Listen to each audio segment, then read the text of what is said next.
Quiet Breathe 123, and today I'm back with another review. So as you know, on this channel I do K-drama, J-drama, and anime reviews. So I am doing an anime today which premiered on Netflix on September the 13th, and that anime is Cyberpunk Edgerunners. Now, this show was amazing. It's 10 episodes. I blew through it. I enjoyed every minute of it. I definitely plan on watching it again. Cyberpunk Edgerunners is a 10-episode standalone story about a street kid named David Martinez. This is a 10-episode story about a street kid trying to survive in a technology and body modification-obsessed city of the future. Having everything to lose, he chooses to stay alive by becoming an edgerunner, a mercenary outlaw also known as a cyberpunk. This show was animated by Studio Trigger and is also CD Projekt Red. So it is set in the same world as Cyberpunk 2077, which is a video game. You will see some parts of the video game that show up, but this is its own standalone story. So I'm sure if you played the video game, you love this even more. Even if you haven't played the game, don't worry, you can watch the show and love it just as much as I did. David Martinez is the main character of this show. I mean, they don't have any money. Everything in the city costs money. The show opens with a shot of David washing his clothes, and the washing machine just goes off in the middle of it, which is just like terrible. And they spend a good amount of time in the first episode just really showing you like how this world works. Like everything costs money, literally. Spoiler alerts, there will be spoilers in this video. When David and his mother got in an accident, you saw that like the ambulance or the group responsible for picking up people came by, and he was like, oh yes, they're here, they're gonna pick us up. But because they weren't even on a plan to be able to be helped by the ambulance, they didn't get any medical attention. They just kind of left them to die. And they really did a good job in the first episode showing you that in this world, like, money was everything. What?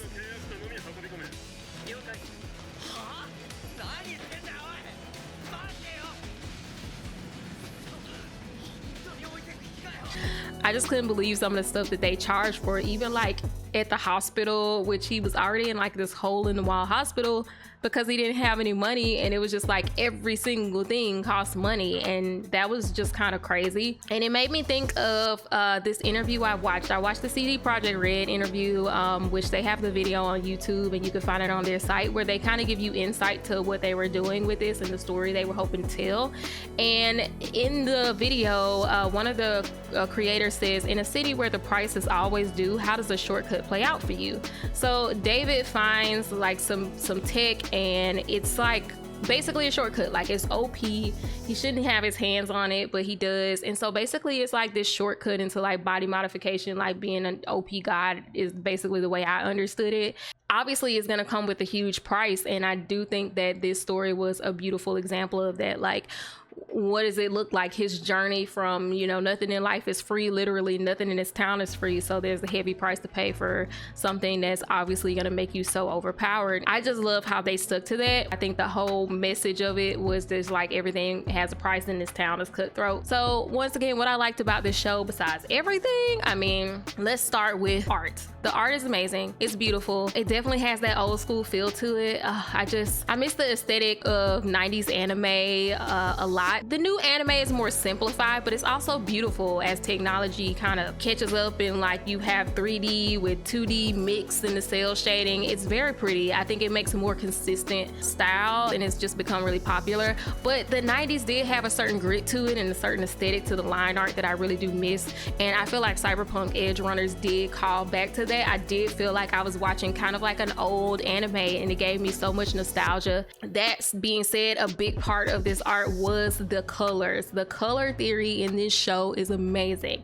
I am such a fan of cyberpunk color schemes anyway, mostly because as an art person, like, I love a complementary color scheme. So what I'm talking about is opposite colors, basically. So it's like the opposite of purple is yellow, the opposite of orange is blue, and the opposite of red is green, which a lot of cyberpunk color schemes are in this family. And oh my god, it was just like eye candy for me. Oh my god, it's just, I cannot. like put it into words how much I loved it. I just absolutely love it. That's what I like to see, and as a person who loves art and loves to see colors play off each other, it was so amazing with the dark, cool neutrals with that bright neon lighting that they put for the shadows and the shading. It's so amazing. It was just really beautiful. I love the greens and the pinks and the greens and the reds and the purples and the blues, and like this gradient effect they had sometimes, like inside of Main's jacket he had like this orange to red gradient, and inside David's jacket he had this cool blue gradient on this neon yellow jacket, and I just love it. It was amazing. So the art is amazing. 10 out of 10 for sure.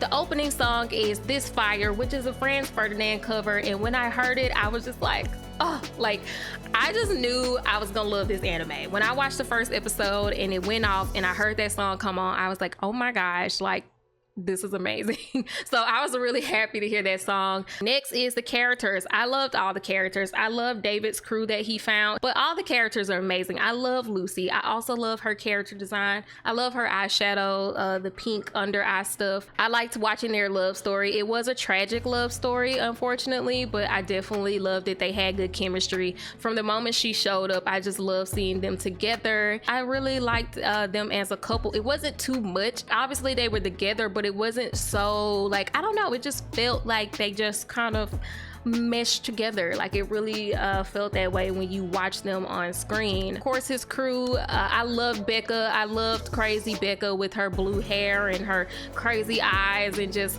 I don't know who the voice actress was for, but she sounded very familiar. I did watch it in English and Japanese. I loved Main. He's just this huge man who was just like the captain of the crew. Seeing Main with his crew and just become kind of like a father figure to David, you know what I mean, who David learned everything from. Everything about the crew was amazing. Everything about the character design was amazing. But of course I love Becca because she's just like little and she's just like this rage monster, and you know, I can kind of relate to that a little bit. So I don't know, she was really a standout for me. But like I said, everybody was pretty solid. I'm just gonna talk about each episode. Episode 1 is Let You Down, and this is where we meet David and we kind of get an idea into his world and what he goes through as a street kid in this city where everything costs money, and so we're kind of following him. Like a Boy is episode 2, where he meets Lucy, who is basically his link into this world of Edgerunners. She herself is the Edgerunner. This was an enjoyable episode for me. I love their chemistry and I just love seeing them together. Episode 3, Smooth Criminal, is basically where he meets the gang. So he kind of meets them and he joins the team as an Edgerunner. So he joins the crew to work for them, work off his death. Episode 4, which is Lucky You, is just him learning the ropes, him becoming an Edgerunner. I would say episode 1 and 2, establishing him meeting Lucy, and then 3, 4, and 5 are basically just David growing with his crew and then becoming a family. So episode 6, which is Girl on Fire, is kind of where you start to see the problem that they have to face, what they're going up against, what they're truly up against. Seeing Main go through what we know ultimately becomes inevitable when you have so much cyberware, and he goes cyber psycho, and it's so sad. I loved Main as a leader for them. So that episode was sad, but it was very important, I think, to see like this is kind of where the road goes when you are to that extent modified. So episode 7, David is now fully modified. Like he's completely, there's nothing organic left in him basically.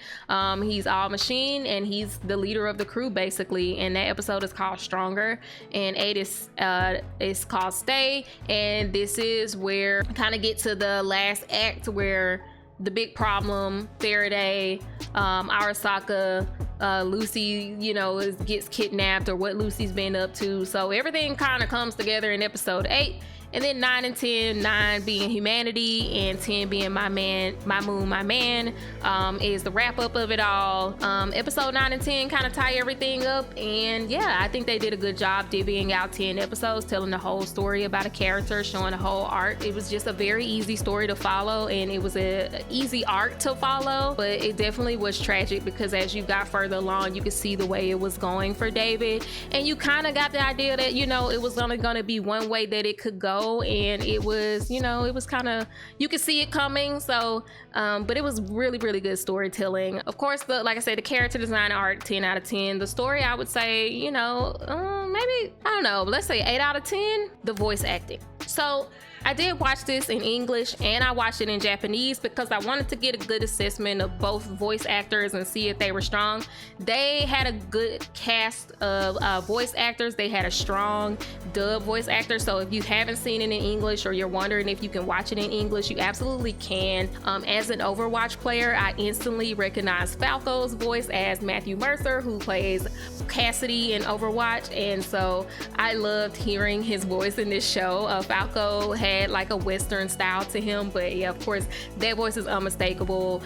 When I heard his voice, I thought I needed to duck because I just knew he was about to say it's high noon. Voice acting, I would say, is maybe an 8 out of 10, only because I feel like Castlevania is a 10 out of 10, and they just have such good voice acting. Such good, like, it's just a colorful cast of voice acting. So for me, that's a 10 out of 10. But I would give this a close. I would definitely say it's an 8 out of 10. So what did not like about this show? Nothing. There was nothing about this show that I did not like. Would I recommend this show to anybody? I would recommend this show to anybody who just generally likes anime. I definitely would recommend this show if you're somebody who likes cyberpunk shows, movies. Even if you're not an anime fan, I think you could appreciate this. Obviously, if you play Cyberpunk 2077, you should definitely watch this. If you just love good art and color theory, if you love aesthetic 90s art, you should watch it. And basically, like, if you have eyeballs, you should watch it. I will say that it is a little gory. Like, there is blood. There are some bloody scenes. It's like heads getting blown off, skin being, you know, arms being cut. Like, it is gory. So if you don't like gore, if you don't like blood, maybe don't watch this. But outside of that, like, I think anybody could watch this if you're a fan of anime. It's an easy watch. Like I said, I'm definitely gonna watch it again because it was just so short. I feel like it was too short, but I'm also not gonna complain because, you know, sometimes time longer, more episodes is not the answer. So I definitely think they did great for a 10 episode series. So yeah, I give this show a 9 out of 10. Make sure you check it out. It is on Netflix streaming now. It's 10 episodes. Definitely you'll enjoy it. Let me know in the comments if you've seen it, how you feel about it, what your favorite thing was. Did you love the color theory as much as me because I'm a nerd? Like, I want to hear all your thoughts about it, and I hope you do give it a chance to check it out. Definitely subscribe if you like K-drama, J-drama, anime reviews. I've been doing those more lately, and I do have a podcast every Sunday that's anime related where we talk about all things anime. So if that sounds like something you're into, I would love to see you on the live show. And yeah, don't forget to keep it cute. Bye.